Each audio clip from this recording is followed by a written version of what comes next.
ధర్మస్థలి 100 శవాల కథలో 6వ స్పాట్లో 2 అస్థిపంజరాలు దొరికిన తర్వాత అనేక ప్రశ్నలు తెరపైకి వస్తున్నాయి. ఈ ప్రశ్నలు ముందు ఆ ప్రశ్నలకి సమాధానం వెతికే పనిలో పడింది సిట్. స్పెషల్ ఇన్వెస్టిగేషన్ టీమ్ ఇప్పటికే రంగంలోకి దిగింది. ఏదైతే 2 పుర్రెలు బకెట్లలో వేసుకున్నారో ఆ బకెట్లలో మీరు సీన్లో చూడొచ్చు. బకెట్లలో 2 పుర్రెలు వేశారు. 2 బకెట్లు మీకు కనిపిస్తున్నాయి. సుమన్ టీవీ ఎక్స్క్లూజివ్గా మీకు అందిస్తున్న విజువల్ ఇది. బకెట్లో పుర్రెలు అట్లాగే ఎముకలు కూడా వేశారు. అట్లాగే మొత్తం 2 పుర్రెలు 15 ఎముకలు దొరికినట్టుగా ప్రస్తుతం మాకు సిట్ అధికారులు అందిస్తున్న సమాచారం ప్రకారం తెలుస్తుంది. సిట్ అధికారులు అక్కడ జరుగుతున్న తంతుకు సంబంధించి స్థానిక మీడియాకి వివరాలు వెల్లడిస్తున్నారు. కొద్దిసేపటి క్రితమే 6వ ప్లేస్లో 2 పుర్రెలు అట్లాగే 15 ఎముకలు దొరికాయని చెప్పారు. ఇవి మనుషుల కలేబరాలని కూడా కన్ఫర్మ్ అయ్యాయి. అయితే ఆడ మగ అంటే అక్కడున్న ఎవరైతే సాక్షి ఉన్నాడో, గతంలో తానే ఇక్కడ శవాలని పాతిపెట్టాను అని చెప్పిన వ్యక్తి ఉన్నాడు. అతను చాలా స్పష్టంగా చెబుతున్నాడు ఈ 2 పుర్రెలు మహిళలవే. 35 ఏళ్ల వయసున్న 35 ఏళ్ల లోపున్న 2 మహిళలకు సంబంధించిన పుర్రెలు అని అతను చెబుతున్నట్టుగా మనకు సమాచారం అందుతుంది. ఈ ప్లేస్లో ఈ 6వ ప్లేస్లో శవాలని పాతిపెట్టేటప్పుడు ఎవరైతే ఈ సాక్షి తాను 100కు పైగా శవాల్ని పాతిపెట్టానని బెల్తంగడి పోలీసుల అదుపులో ఉండి చెప్తున్నాడో ఈ వ్యక్తి ఈ తవ్వకాలు జరిగేటప్పుడు కూడా కొంత సమాచారం సిట్ అధికారులకు పోలీసులకు అందిస్తున్నారు. మొత్తం 15 మంది కార్మికులు అక్కడ పనిచేస్తున్నారు. అట్లాగే దాదాపు ఒక 30 మంది పోలీసులు ఉన్నారు. అట్లాగే కేఎంసీకి ఆసుపత్రికి సంబంధించిన వైద్యుల బృందం ఉంది అక్కడ. అట్లాగే ఎఫ్ఎల్ఎస్ అంటే ఫోరెన్సిక్ ఎఫ్ఎస్ఎల్ టీం కూడా అక్కడే ఉంది. అట్లాగే లోకల్ వైద్యులు ఉన్నారు, రెవెన్యూ అధికారులు ఉన్నారు. వీళ్ళందరి సమక్షంలో అక్కడ తవ్వకాలు జరుగుతున్నాయి. తవ్వే ప్రతి ఎముకని పక్కనే ఒక నదిలోంచి ఒక వాటర్ మోటార్ పెట్టారు. ఆ వాటర్ మోటార్ ద్వారా కడిగి ఆ ఎముకల్ని బకెట్లలో, ముందు పుర్రెల్ని బకెట్లలో పెట్టారు. అట్లాగే ఎముకల్ని 15 ఎముకల్ని బ్యాగులో పెట్టి అక్కడ నుంచి ఎఫ్ఎస్ఎల్ టీమ్కి హ్యాండ్ ఓవర్ చేశారు. ఆల్రెడీ వాళ్ళు చెప్తున్నాడు సాక్షి ఈ శవాలు 35 ఏళ్ల వయసు లోపున్న మహిళలవని చెప్తున్నాడు. ఆ మహిళల శవాల్ని పాతిపెట్టేటప్పుడు తనతో పాటు ఒక రిటైర్డ్ పోలీస్ అధికారి ఉన్నాడని కూడా చెప్తున్నాడు.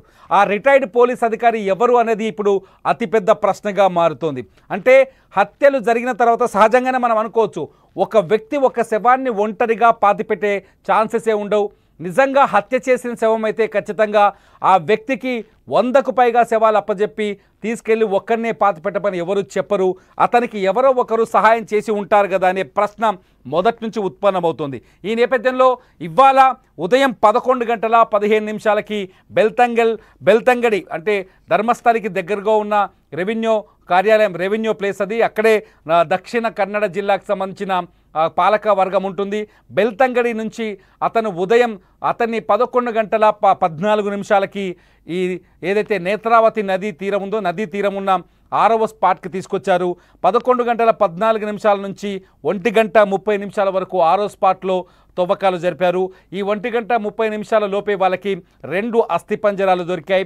ఆ 2 అస్థిపంజరాలు 2 మహిళలవని చెప్తున్నాడు. 35 ఏళ్ల కంటే వయస్సు తక్కువగా ఉన్న వాళ్ళు అని అతను చెప్తున్నాడు. శవాలని పాతిపెట్టేటప్పుడు ఒక రిటైర్డ్ పోలీస్ అధికారి తనతో ఉన్నాడని చెప్తున్నాడు. ఆ రిటైర్డ్ పోలీస్ అధికారి ఎవరు అనే వివరాలు కూడా సిట్ అధికారులకు అందజేసినట్టుగా తెలుస్తోంది. దీంతో ఎప్పుడైతే డెడ్ బాడీస్ దొరికిన వెంటనే సిట్ చాలా యాక్టివేట్ అయింది. అక్కడ మీకు డాగ్ స్క్వాడ్ కూడా చూస్తున్నారు. సిట్ చాలా యాక్టివేట్ అయిన సిట్ విచారణని మరింత వేగవంతం చేసింది. సిట్లో కొత్తగా ప్రభుత్వం కొద్దిసేపటి క్రితమే కర్ణాటక ప్రభుత్వం మరొక 20 మంది సిబ్బందిని చేర్చింది. ఆ 20 మంది సిబ్బందితో రేపటి నుంచి ఈరోజు అంటే 6వ ప్లేస్లో మాత్రమే తవ్వకం జరిగింది. 7వ చోట తవ్వకం కొద్దిసేపటి క్రితమే మొదలైంది. మాకున్న అప్డేట్ ప్రకారం అక్కడ మా ప్రతినిధి మాకు అందిస్తున్న సమాచారం ప్రకారం 7వ స్పాట్లో తవ్వకం మొదలైంది. అయితే ఈ రోజుకి 8వ స్పాట్ వరకు అంటే 6, 7, 8 మొదటి నుంచి ఏదైతే ఈ నేత్రావతి నదీ తీరంలో గుర్తించిన ప్రాంతాలు ఉన్నాయో ఈ 2 శవాలు బయటపడ్డాయి 6వ స్పాట్లో. 7వ స్పాట్లో ఏమైనా దొరుకుతాయని ఎదురు చూస్తున్నాం. కొద్దిసేపట్లో ఆ సమాచారం మీకు అందించే ప్రయత్నం చేస్తాం. అట్లాగే 8వ స్పాట్లో కూడా ఏమైనా డెడ్ బాడీస్ దొరకచ్చా? 7, 8వ చోట కూడా ఇవాళ తవ్వకాలు పూర్తయ్యే అవకాశం కనిపిస్తుంది. అయితే 9వ స్పాట్కి సంబంధించిన పూర్తి వివరాలు కొద్దిసేపటి క్రితమే మీరు సుమన్ టీవీ స్క్రీన్ పైన చూశారు. 9వ స్పాట్ అత్యంత కీలకమైన ప్రాంతంగా సాక్షి చెబుతున్నాడు. ఎందుకంటే 9వ స్పాట్లో చాలా శవాల్ని, ఎక్కువ శవాల్ని పాతిపెట్టింది 9వ ప్లేస్ అని అతను చెప్తున్నాడు. సో 9వ స్పేట్కి సంబంధించిన అప్డేట్ కూడా మీరు సుమన్ టీవీలో ఫర్దర్ అప్డేట్స్ చూస్తూ ఉండొచ్చు. అయితే ఎప్పుడైతే ఈ ఈ డెడ్ బాడీస్ అస్థిపంజరాలు దొరికాయో అప్పుడే సిట్ ఒక ఆర్డర్ వేసింది. నా దగ్గర ఆర్డర్కి సంబంధించిన విషయాలున్నాయి. సిట్ మొత్తం కర్ణాటక పోలీస్ విభాగాన్ని ఒక కోరిక కోరింది.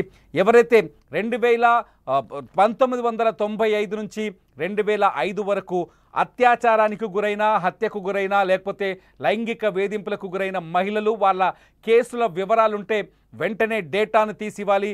అట్లాగే 2005 నుంచి 2015 వరకు కూడా, అంటే 10 సంవత్సరాల డేటా ఒక బ్యాచ్గా, ఇంకొక 10 సంవత్సరాల డేటా ఇంకో బ్యాచ్గా, 2 బ్యాచ్లుగా తమకు అందించాలని చెప్పేసి సిట్ ఇప్పటికే కర్ణాటక పోలీసుల్ని కోరినట్టుగా తెలుస్తోంది. కర్ణాటక పోలీసులు ఇప్పటికే దక్షిణ కన్నడ జిల్లాలో దాదాపు 250 మంది మహిళలు అదృశ్యమయ్యారని, వాళ్ళకు సంబంధించిన డేటా ఇంతవరకు దొరకలేదని, అన్సాల్వ్డ్ కేసుగానే ఇప్పటి వరకు ఈ డేటా ఉందని సిట్కి ఇప్పటికే దక్షిణ కన్నడ పోలీసులు స్పష్టం చేశారు.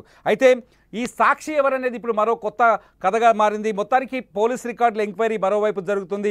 ఎవరైతే ఈ డెడ్ బాడీస్ని పాతిపెట్టేటప్పుడు ఒక సాక్షి తనతో ఉన్నాడని, ఒక రిటైర్డ్ పోలీస్ అధికారి తనతో ఉన్నాడని ఆ సాక్షి చెప్పాడు. కాబట్టి ఎందుకంటే శవాలు పాతిపెట్టిన వ్యక్తి కాబట్టి 1995 నుంచి 2015 వరకు ధర్మస్థలి అవుట్ పోస్ట్లో పనిచేసిన పోలీసుల వివరాలను కూడా తీస్తున్నారు.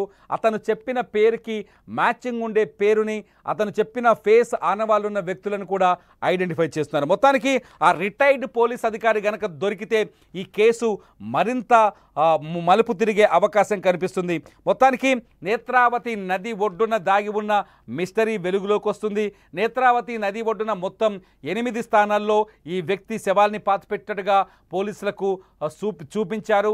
ఆ 8 స్థానాల్లో ఇవాళ ఉదయం నుంచే మీరు స్క్రీన్లో చూస్తున్నారు, నా పక్కన బాక్స్లో కనిపిస్తున్న విజువల్స్లో ఇవాళ ఉదయం నుంచి నిన్న 5 స్థానాల్లో తవ్వకాలు జరిగాయి. నేత్రావతి నది జలాలు కనిపిస్తున్నాయి. నేత్రావతి నదిలో ఒక అటవీ ప్రాంతం, ఒకవైపు నది రోడ్డు వైపు ఉండి కెమెరామెన్లంతా రికార్డ్ చేస్తాను, మా కెమెరా టీం ఇక్కడే ఉంది. అవతల వైపు, రోడ్డుకు అవతల వైపు రికార్డింగ్ తవ్వకాలు జరుగుతున్నాయి. అయితే ఇక్కడ ఇంకొక వాదన మొదటి నుంచి ఉదయం నుంచి వినిపిస్తుంది. అనాథ శవాలు, ధర్మస్థలానికి వచ్చిన వాళ్ళు చాలామంది ఇక్కడ అనాథలుగా చనిపోతారు, అటువంటి వాళ్ళ శవాల్ని పాతిపెట్టిన సందర్భాలు ఉన్నాయంటూ ధర్మస్థలికి సంబంధించిన మాజీ అధికారి కేశవ గౌడ అంటే ఆయన ఒక ప్రకటన చేశారు. అయితే ఆ అనాథ శవాల్ని అడవిలో పాతిపెట్టాల్సిన అవసరం ఏముందనేది ఇప్పుడు అతిపెద్ద ప్రశ్న. సాక్షి చెబుతున్నాడు ఆ శవాన్ని పాతిపెట్టింది నేనే, ఆ మహిళల శవాలు అది పాతేటప్పుడు నాతో పాటు ఒక పోలీస్ అధికారి ఉన్నాడని చెప్తున్నాడు. కానీ అక్కడున్న ధర్మస్థల అధికారులు మాత్రం అవి అనాథ శవాలు, ఇక్కడ తమ అంతిమ జీవితాన్ని గడిపేందుకు వచ్చిన వాళ్ళు ఇక్కడ ప్రాణాలు వదిలేస్తారు, కైలాసంలో పోతామనే నమ్మకంతో ఇక్కడికి వచ్చుంటారు, అటువంటి వాళ్ళ శవాలని వాళ్ళు చెప్తున్నారు. ఈ వాదనల మధ్యలో పోలీసులు మాత్రం సైంటిఫిక్ ఎవిడెన్స్ని కవర్ చేస్తున్నారు. పోలీసులు మాత్రం సైంటిఫిక్ ఎవిడెన్స్ని తీస్తున్నారు. ప్రతి ఎముకని, ప్రతి పుర్రెని, ప్రతి ఎముకని ఎఫ్ఎస్ఎల్కి పంపించి ఇవి ఎప్పుడు హత్యకు గురైనాయి, ఏ సమయంలో పాతిపెట్టాయి, వాటి టైమింగ్ ఏంటి, ఇవన్నీ కూడా ఎఫ్ఎస్ఎల్ రిపోర్ట్లో, ఫోరెన్సిక్ ల్యాబ్ రిపోర్ట్లో స్పష్టంగా వచ్చే అవకాశం కనిపిస్తుంది. ఫోరెన్సిక్ రిపోర్ట్ ఆధారంగా ఈ కేసు మరింత లోతుగా విచారణకు వెళ్ళే అవకాశం కనిపిస్తుంది. అయితే ఈ పాతిపెట్టిన వాళ్ళంతా ఈ 2 పుర్రెలు ఎవరివి, ఆ మట్టిని ఈ 2 పుర్రెలు ఎవరివి, వీళ్ళ ఆధారాలేంటి, ఏ వయసు వాళ్ళు, ఏ రోజు హత్యకు గురయ్యారు, వాళ్ళపైన అఘాయిత్యం జరిగిందా, నిజంగా రేప్ చేసి మర్డర్ చేశారా, ఇవన్నీ ఇప్పుడు తేలాల్సిన అవసరం ఏర్పడుతుంది. అంతేకాదు ఈ పుర్రెలు దొరకడంతో ఒక్కసారిగా ధర్మస్థలలో పరిస్థితులు మారిపోయాయి. ధర్మస్థల ఒక శైవ పుణ్యక్షేత్రం, ఆ శైవ పుణ్యక్షేత్రంలో ఇటువంటి ఇటువంటి శవాలు దొరకడం అనేది మొత్తం ప్రపంచాన్ని, ఆ దృష్టిని ఆకర్షించే పరిస్థితి కనిపిస్తుంది. భారతదేశ వ్యాప్తంగా ఈ ఇష్యూ ఇప్పుడు సంచలనంగా మారుతుంది. ఎవరు ఈ హత్యలు చేసింది? ఇక్కడ అతిపెద్ద క్వశ్చన్ ఇదే. ఈ హత్యలు చేసింది ఎవరు? అతను చెప్తున్నాడు ధర్మస్థలలో చాలా వంతమైన వ్యక్తులు, ఆ వ్యక్తుల పేర్లు అతను బయటపెట్టదలుచుకోలేదు. ధర్మస్థలని ప్రభావితం చేయగలిగే వ్యక్తులే ఈ శవాల్ని తనకు అప్పగించి ఖననం చేయమని, కొన్ని శవాల్ని తగలబెట్టమని డీజిల్ పోసి, మరికొన్ని శవాల్ని నదీ పరివాహక ప్రాంతాల్లో పూర్తి చేయమని చెప్పినట్టుగా తను చెప్తున్నాడు. తను దాదాపు 300కు పైగా మహిళలు ఇక్కడ హత్యకు గురయ్యారు, అత్యాచారానికి గురయ్యారని చెబుతూనే తనే దాదాపు 100కు పైగా శవాల్ని పాతిపెట్టానని చెప్తున్నాడు. అతని మాటల్లో వాస్తవికత లేదు అనే వాదన బలంగా వినిపిస్తోంది ధర్మస్థలలో. అక్కడి ప్రజలు ఈ సాక్షి మాటల్ని పూర్తి స్థాయిలో వ్యతిరేకిస్తున్నారు. ఆ ధర్మస్థల ప్రజల గొంతును కూడా గతంలో మీరు సుమన్ టీవీలో వాళ్ళ వాయిస్ను కూడా వినొచ్చు.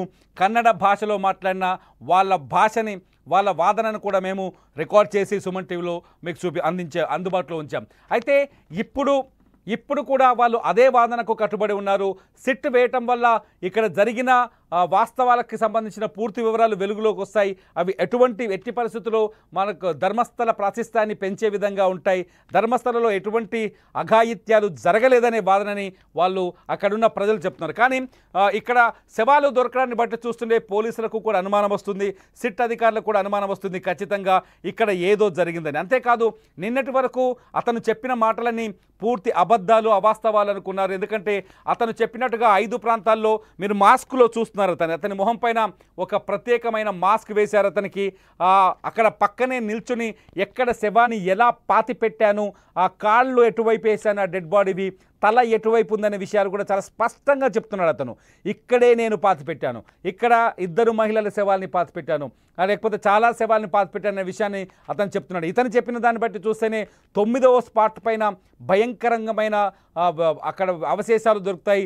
తను చెప్పిన మొత్తం 15 స్పాట్లలో 9వ స్పాట్ దగ్గర భయంకరమైన అవశేషాలు దొరుకుతాయని చెప్తున్నాడు. ఇదంతా చూస్తుంటే ఇది కట్టుకథ కాదు అని ఒకవైపు సందేహం కలుగుతోంది. ఇక్కడ ఏదో అఘాయిత్యము, జరగరాని ఘోరము జరిగిందనే సందేహం కలుగుతుంది. అంతేకాదు ఈ డెడ్ బాడీస్ అక్కడ చూడండి ఒకసారి, ఈ విజువల్లో మనం స్పష్టంగా చూడొచ్చు. పుర్రెల్ని, ఎముకల్ని ప్యాక్ చేసి ఎల్లో కలర్ బ్యాగ్లో వేస్తున్న విజువల్స్ చూడొచ్చు. మా దగ్గర